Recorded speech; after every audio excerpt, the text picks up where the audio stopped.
तो चलिए आज की इस वीडियो क्लास में सभी का स्वागत है योर टीचर क्लिक में। और आज हम लोग द लॉस्ट चाइल्ड का क्वेश्चन आंसर का पार्ट 1 का मैं वीडियो बना चुके हैं, जिसमें हम लोग क्वेश्चन नंबर यहाँ पर देखिए हम लोग क्वेश्चन नंबर B.2.3 तक क्वेश्चन नंबर हम लोग पिछले वीडियो क्लास में पार्ट 1 में बना चुके। इसके आगे का आज हम लोग दूसरा पार्ट करने जा रहे हैं।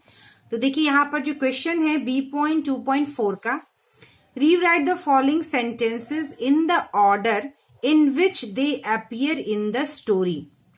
मतलब कह रहा है कि rewrite फिर से लिखिए, री मतलब फिर से, राइट मतलब लिखिए, फिर से लिखिए फॉलोइंग सेंटेंस, ये जो नीचे दिए गए हैं निम्नलिखित वाक्य, इन द ऑर्डर, हमें ऑर्डर में लिखना है, in which they appear in the story. मतलब जो कहानी हमने लॉस्ट चाइल्ड की पढ़ी है उस कहानी में कौन सा सेंटेंस पहले आता है, मतलब इस कहानी में पहले क्या हुआ था उसको हमको ऑर्डर में मतलब क्रम में लिखना है। ठीक है, तो कहानी में जो घटना पहले हुई थी सेंटेंस को देखकर हमें उसको क्रम में लिखना है। तो चलिए यहां पर देखिए, A, the child wanted to ride on the round boat. B, the child entered the fair with his parents. The child started crying. D, a man lifted the child in his arms. The child was admiring the sweets in the sweet shop. The child found that he was not with his parents. The snake was coiling himself in his basket. The child asked for the toy. तो यहाँ पर देखिए पूरा sentence जो है आगे पीछे करके लिखा। कहने का अर्थ है कि जो कहानी हमने लॉस्ट चाइल्ड की पढ़ी वो आगे पीछे सेंटेंस करके दी, उसे हमें क्रम में सजाना है। तो सबसे पहले हम क्या देखेंगे, कहानी में सबसे पहले क्या हुआ। तो कहानी शुरू होती है, the child entered the fair with his parents, मतलब बच्चा जो है वह मेले में प्रवेश करता है। एंटर्ड मतलब प्रवेश, चाइल्ड मीन्स बच्चा, फेयर मेला। तो बच्चा जो है मेले में प्रवेश करता है विद हिज पेरेंट्स, अपने माता पिता के साथ। तो इसमें जितने सेंटेंस दिए हैं उसके हिसाब से इसमें पहला स्टोरी में जो घटना हुई वह यह थी कि बच्चा एंटर्ड हुआ था मेले में अपने माता पिता के साथ। इसे हम डालेंगे नंबर 1, यानी सबसे पहले क्या लिखेंगे, इस वाले वाक्य को हम यहाँ पर कहाँ लिखेंगे बच्चों, इस वाले वाक्य को सबसे पहले हम लिखेंगे। अब दूसरा क्या होता है स्टोरी में, तो देखिए जब बच्चा मेले में जाता है तो उसे खिलौने दिखते हैं, वह दुकान पे खिलौनों को देखता है और आकर्षित होता है। The child ask for the toy, फिर बच्चा जो है वह खिलौना के लिए बोलता है, आस्क या कहता है।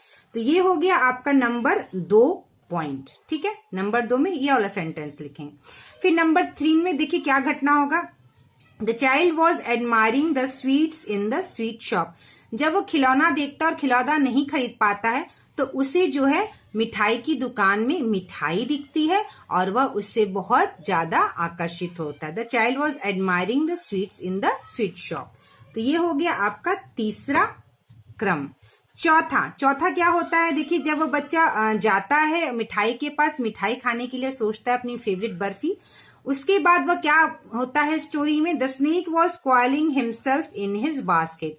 तो वह जगलर यानी बाजीगर के पास उस आदमी को देखता है जो स्नेक को बाहर निकालता है अपने बास्केट से, और स्नेक जो है वह अपने आप को क्वाइलिंग मतलब वो अपने आप को, सांप कैसे होता है ऐसे ऐसे घुमाता है अपने आप को बास्केट में। तो ये हो गया आपका 4th नंबर का क्रम सेंटेंस।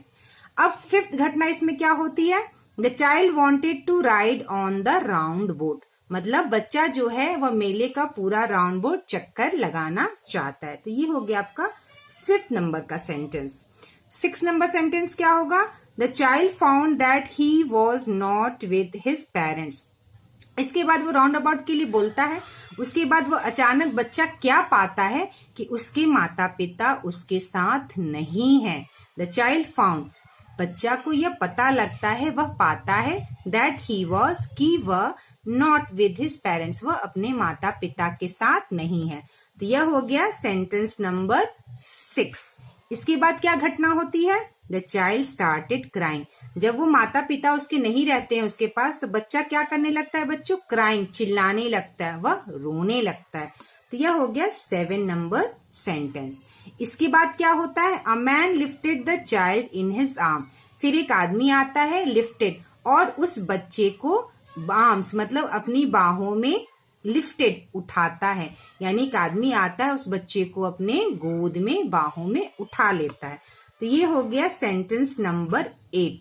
तो कहानी जिस हिसाब से हमने स्टोरी पढ़ी है उस कहानी के हिसाब से हम सेंटेंस को इस तरह से क्रम में लिखते हैं। तो पहला, दूसरा, तीसरा, चौथा, 5, 6, 7, 8, ये जितनी भी मैंने क्रम लिखे हैं उसको आपको number 1, number 2, number 3, number 4, number 5, 6, 7 और लास्ट में नंबर 8 इस तरह से करके आपको नंबर 1 वाला सेंटेंस जो है यहाँ पर हम यहाँ पर लिखेंगे नंबर 1 को, फिर नंबर 2 वाले सेंटेंस को हम नंबर 2 वाले में लिखेंगे, नंबर 3 वाले सेंटेंस को हम नंबर 3 में, और इस तरह से क्रम में सजाकर हम 8 नंबर तक जो है सेंटेंस को क्या करेंगे बच्चों, अपने कॉपी में लिख लेंगे।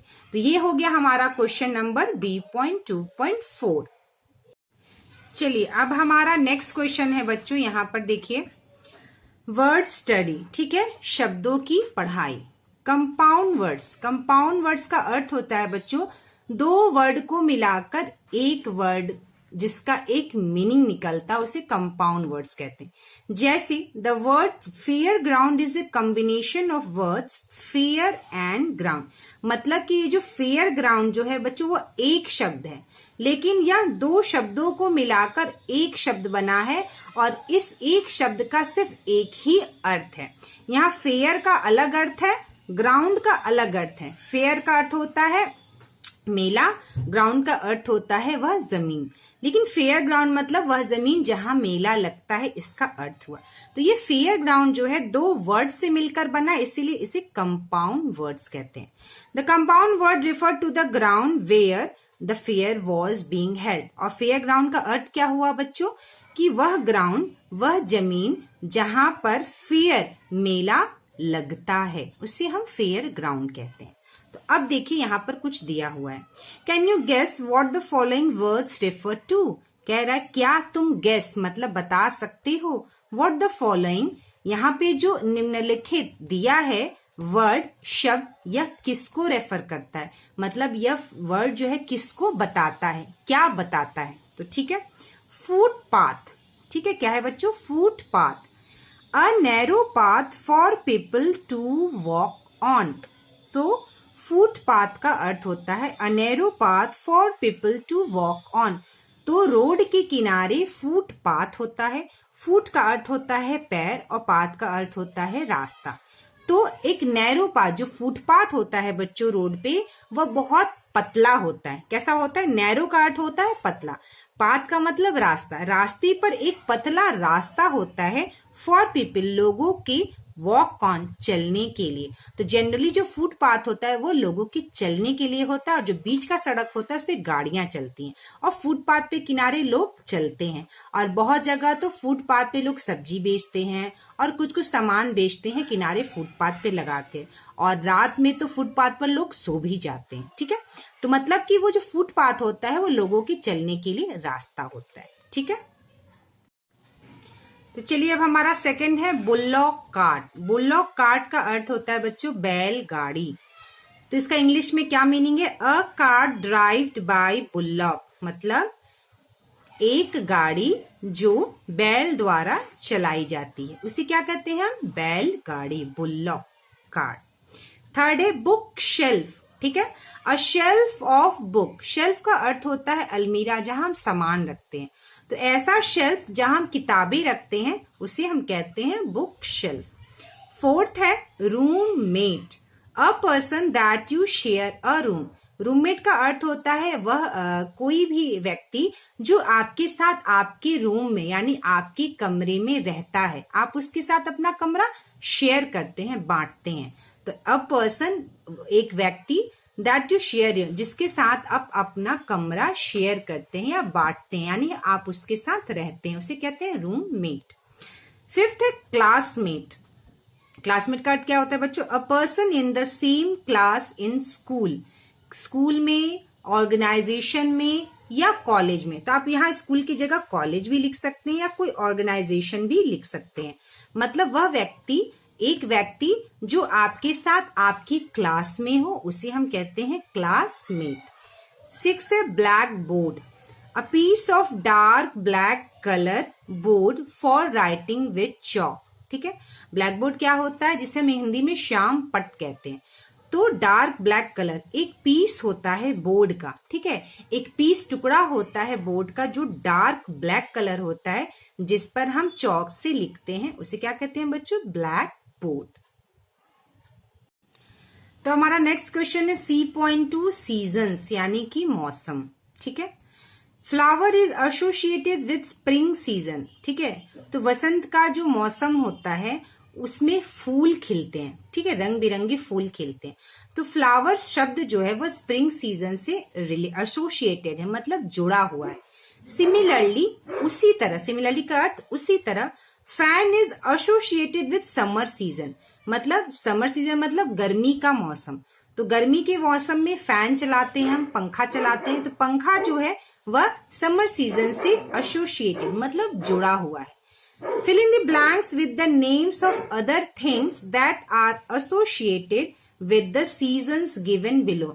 तो कह रहा है fill in the blanks, यहाँ पर जो ब्लैंक जो खाली जगह है उस पे हमें शब्द डालने हैं, शब्द को लिखना है जो एसोसिएटेड है, जो जुड़ा हुआ है सीजन से, यानी कि सीजन आपको दिया गया है उससे जुड़े हुए शब्द आपको लिखने हैं।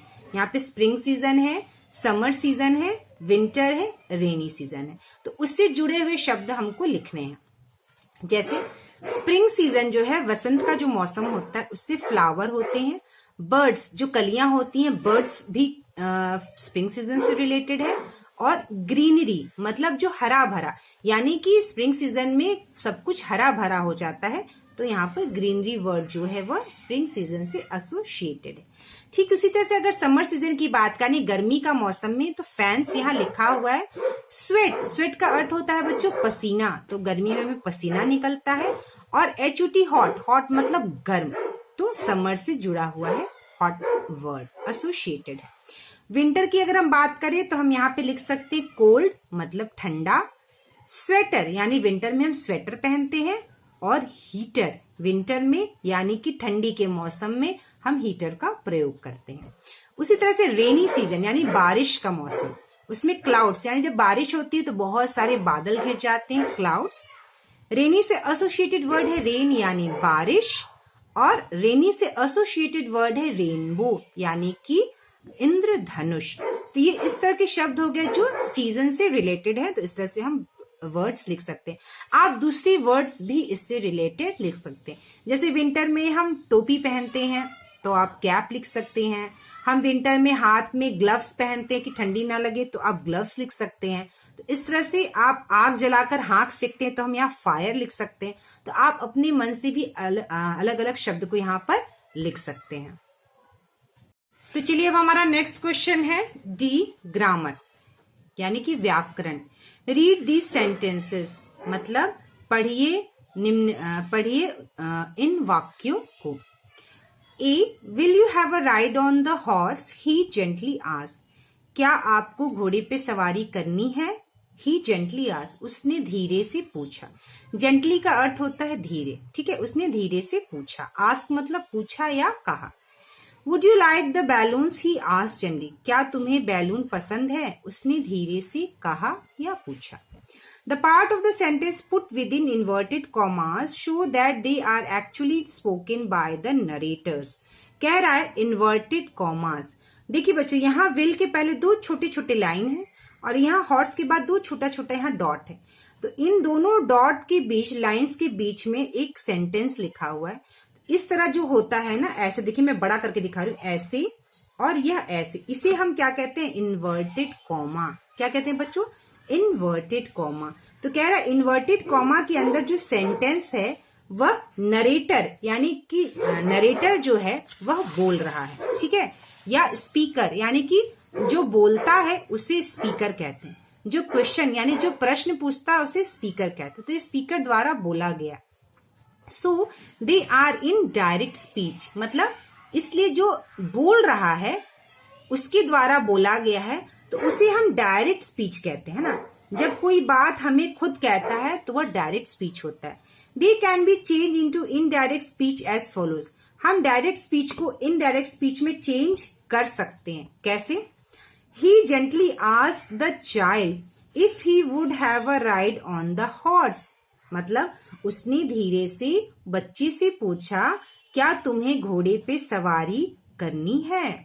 B, he gently asked the child if he would like the balloons। उसने बच्चे से धीरे से पूछा, क्या उसे बैलून पसंद है? ठीक है, तो एक प्रश्न डायरेक्ट पूछना और उसी प्रश्न को इनडायरेक्ट पूछना, दोनों अलग अलग। एक को हम डायरेक्ट स्पीच कहते हैं, दूसरे को इनडायरेक्ट स्पीच कहते हैं। जैसे मान लीजिए क्लास में दो बच्चे बात कर रहे हैं, राम और श्याम। राम ने श्याम से पूछा, क्या तुम्हें पढ़ना पसंद है? तो ये हो गया, राम ने श्याम से डायरेक्ट पूछा, क्या तुम्हें पढ़ना पसंद है? तो उसे कहेंगे हम डायरेक्ट स्पीच। और मान लीजिए एक टीचर हो कि मैंने उनकी बात सुन ली और मैंने कहा कि राम ने श्याम से कहा कि क्या तुम्हें पढ़ना पसंद है, तो यह हो गया इनडायरेक्ट स्पीच। यानी कि जिसने बोला, डायरेक्ट बोला जिसने, वह डायरेक्ट स्पीच हुआ, और उन दोनों की बात को मैंने आपको बताया, वह इनडायरेक्ट स्पीच हुआ। जैसे राम ने श्याम से पूछा, क्या तुम्हें पढ़ना पसंद है, तो यह हो गया डायरेक्ट स्पीच। और मैंने एज अ टीचर किसी दूसरे बच्चे से कहा कि राम ने श्याम से पूछा कि क्या उसे पढ़ना पसंद है, तो यह हो गया इनडायरेक्ट स्पीच। ठीक है, मुझे लगता है डायरेक्ट स्पीच और इनडायरेक्ट स्पीच का यहाँ पे मतलब आप समझे होंगे। अब आगे चलते हैं। He gently asked the child if you like the balloons. Note the changes made in the indirect speech as given above. तो आपको देखना है कि किस तरह से indirect speech में sentence हुआ। और अब now change the following sentences from direct speech into indirect speech। यानी कि कह रहा है कि यहाँ पर direct speech में कुछ sentence दिए हैं, आपको इन्हें इनडायरेक्ट स्पीच में चेंज करना है। यानी डायरेक्ट स्पीच में दिया गया है और हमें उसे इनडायरेक्ट स्पीच में क्या करना है बच्चों? चेंज करना है। तो चलिए यहाँ पे एक क्वेश्चन है, he said to me would you like to see the Taj. ठीक है, उसने मुझसे कहा, क्या तुम ताज देखना पसंद करोगे? तो देखिए बच्चों यहाँ पर क्या है, यहाँ पर जो सेंटेंस दिए गए हैं वह क्वेश्चन है। देखिए यहाँ क्वेश्चन मार्क है, मतलब जितने भी प्रश्न है वह जितने भी वाक्य हैं वो प्रश्न पूछे गए। तो जब प्रश्न पूछे जाते हैं तब डायरेक्ट स्पीच को जब हम इनडायरेक्ट स्पीच में चेंज करते हैं तो हम उसको चेंज करते समय वेदर और इफ का प्रयोग करते हैं। जब इनडायरेक्ट स्पीच बनाते हैं तो किसका प्रयोग करते हैं? वेदर का और इफ का प्रयोग करते हैं। पहला बात। दूसरा बात है, सेड को हम कन्वर्ट कर देते हैं आस्क्ड में। सेड की जगह क्या लिखते हैं बच्चों? हम आस्क लिखते हैं। सेड डायरेक्ट स्पीच में दिया हुआ है और इस सेड को जब हम इनडायरेक्ट स्पीच में चेंज करते हैं हम क्या लिखते हैं? आस्क्ड लिखते हैं। ठीक है। तीसरा पॉइंट, वुड जो है डायरेक्ट स्पीच से इनडायरेक्ट स्पीच चेंज करेंगे तो वुड ही रहेगा, लेकिन CAN कैन को जब हम चेंज करेंगे इनडायरेक्ट स्पीच में तो यह कुड हो जाता है, COULD कुड। तो चलिए हम लोग इसको बनाकर देखते हैं। He said to me, would you like to see the ताज? उसने मुझसे कहा, क्या तुम्हें ताज देखना पसंद है? तो इसको हम इनडायरेक्ट स्पीच में लिखेंगे बच्चों कैसे? He asked me, said की जगह क्या हो गया बच्चों? asked. He asked me whether I would like to see the ताज. उसने मुझसे कहा, क्या मुझे ताज देखना पसंद है? ठीक है, चलिए। दूसरा, Heera said to Sona, can you play with me? Heera ने सोना से कहा, क्या तुम मेरे साथ खेलोगी? तो हम क्या करेंगे, इसको जब इनडायरेक्ट स्पीच में चेंज करेंगे। हीरा आस्क्ड सोना, हीरा ने सोना से कहा, if she could play with him, क्या वह उसके साथ खेलेगी? क्या वह कुड प्ले विद हिम, क्या वह उसके साथ खेलेगी? हीरा ने सोना से कहा, क्या वह उसके साथ खेलेगी? यानी देखिए यहाँ पर कैन को क्या किया है बच्चों, हमने यहाँ कुड में बदल दिया है जब हम इनडायरेक्ट स्पीच बनाएंगे तब। ठीक है। तीसरा है, the teacher said to the students, teacher ने अपने स्टूडेंट्स छात्रों से कहा, डू यू लाइक ट्रेवलिंग, क्या तुम्हें यात्रा करना पसंद है? तो इसका इनडायरेक्ट स्पीच क्या होगा बच्चों? देखिए, the teacher asked the student, teacher ने स्टूडेंट से कहा, वेदर दे लाइक ट्रेवलिंग, क्या उन्हें घूमना या यात्रा करना पसंद है? यहाँ डू यू लाइक ट्रेवलिंग की जगह क्या हो जाएगा? दे। डू यू लाइक ट्रेवलिंग की तरह क्या हो जाएगा, डू यू की जगह दे, यानी क्या उन्हें यात्रा करना पसंद है। चलिए यहाँ पर डी क्वेश्चन है, the child said to his mother will you give me a glass of water. बच्चे ने अपनी माँ से पूछा will you give me a glass of, क्या आप मुझे एक गिलास पानी देंगी। तो देखिए विल जो है डायरेक्ट स्पीच से इनडायरेक्ट स्पीच में जाएंगे तो विल जो है क्या हो जाएगा बच्चों, वुड हो जाएगा, क्या हो जाएगा, वुड। तो हम इसको कैसे लिखेंगे, देखिए यहाँ पे the child asked his mother, बच्चे ने अपनी माँ से पूछा if she would give him a glass of water, if she would give him a glass of water, क्या वह उसे एक गिलास पानी देंगी। ये बात मैं कह रही हूं, ठीक है, कि बच्चे ने माँ से पूछा कि क्या वह उसे एक गिलास पानी देंगी, यह हो गया इनडायरेक्ट स्पीच।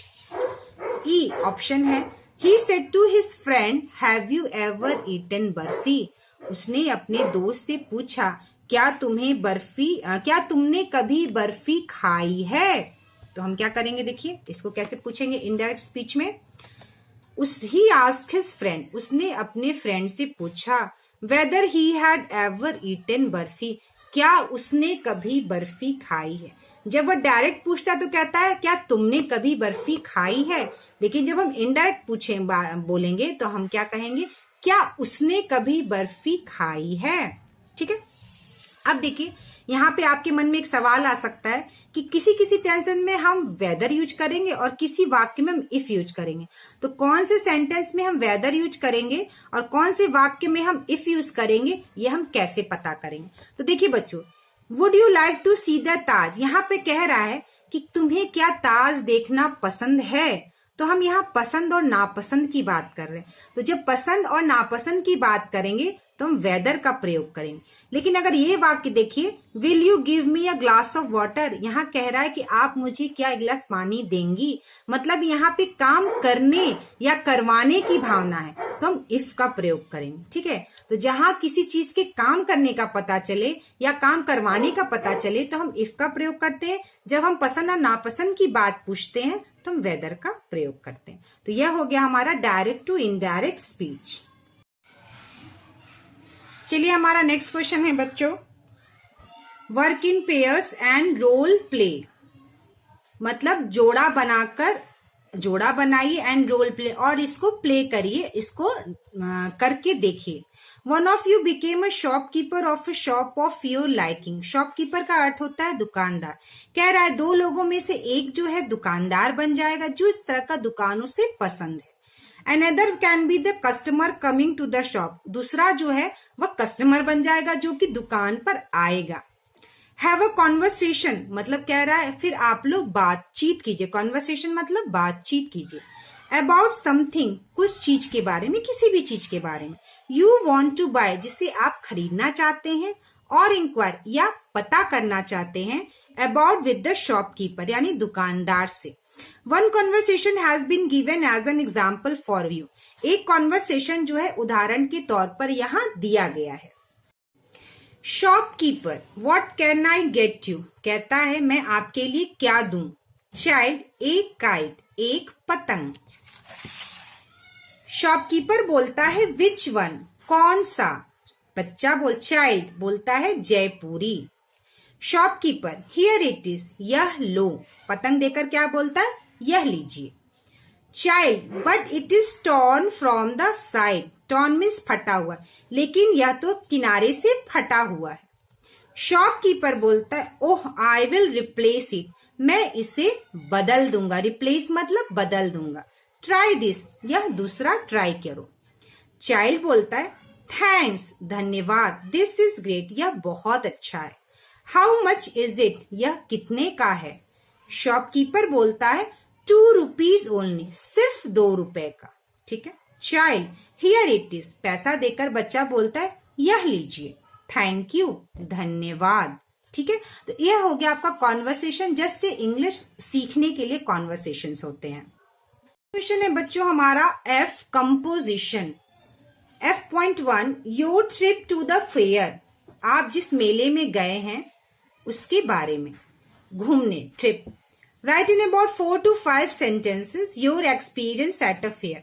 कह रहा है 4 से 5 वाक्य लिखे जब आप मेले में एक्सपीरियंस अनुभव किए। एक्सपीरियंस का क्या अर्थ होता है बच्चों? अनुभव। जो आप मेले में अनुभव किए हैं उस पे आप 4 से 5 वाक्य लिखिए। ठीक है, तो मैंने यहाँ पर लिखा है, आप अपने मन से कुछ भी अच्छा लिख सकते हैं। ठीक है। A trip to the fair.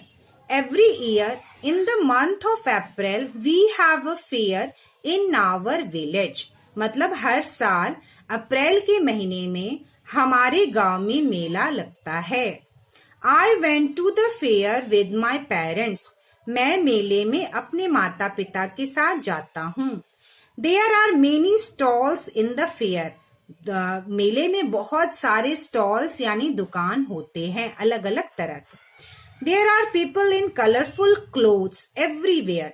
वहां पर लोग जो है रंग बिरंगे कपड़ों में हर जगह होते हैं। I had a lots of fun in the fair. मुझे मेले में बहुत मजा आता था। ठीक है, मैंने मेले में बहुत मजा किया है, मुझे बहुत अच्छा लगता है। बहुत फन यानी बहुत मस्ती मैंने मेले में की है। तो ये हो गया 4 to 5 sentence on a trip to the fair.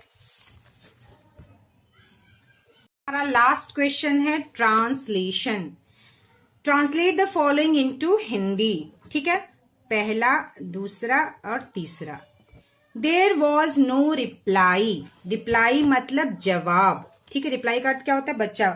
जवाब। तो इसका क्या होगा? पहले का ट्रांसलेशन, कोई जवाब नहीं मिला। ठीक है। दूसरा है he turn to look for his parents. Turn का अर्थ मुड़ना या पलटना दोनों होता है। ठीक है, he turn to look for his parents. Look का अर्थ होता है देखना। तो इसका सेंटेंस हम क्या लिखेंगे? हिंदी ट्रांसलेशन, वह अपने माता पिता को देखने के लिए मुड़ा। ठीक है। थर्ड है they were not there behind him. Behind मतलब पीछे। तो इसका क्या होगा? वे उसके पीछे नहीं थे। तीसरे का क्या होगा? वे उसके पीछे नहीं थे। चलिए नेक्स्ट आगे हम बढ़ते हैं। फोर्थ, तो यहाँ पे देखिए वाक्य दिया है, मैं नंबर डाल देते हैं 4th 5th 6th 7th। ठीक है। फोर्थ है he turn to look on either side. ठीक है, तो इसका चौथे का क्या लिखेंगे? देखिए हम लोग बच्चों, वह दूसरी तरफ देखने के लिए मुड़ा। मतलब आइदर मतलब दूसरा, वह दूसरी तरफ देखने के लिए मुड़ा। ठीक है, टर्न मतलब मुड़ा। फिफ्थ है दे वर नॉट देयर। पांचवा का है दे वर नॉट देयर। वे वहां नहीं थे। वे दे वहां नहीं थे, वर नॉट देयर। चलिए 6 है he once again looked behind. Behind मतलब पीछे, वंस अगेन मतलब फिर से। He once again looked behind. तो इसका क्या ट्रांसलेशन होगा बच्चों? एक बार फिर उसने पीछे की तरफ देखा। एक बार फिर उसने पीछे की तरफ देखा। लास्ट है there was no sign of them. Sign मतलब निशान। There was no sign of them. उनका कोई निशान नहीं था। उनका कोई निशान नहीं था। ये ट्रांसलेशन 1 से लेकर 7 तक है। आप इसका स्क्रीनशॉट लेकर जरूर लिखिए। और आज का यहाँ वीडियो यहीं पे खत्म होता है। नेक्स्ट वीडियो क्लास में हम लोग 11th लेसन का नाम है अ कबड्डी मैच को पढ़ेंगे।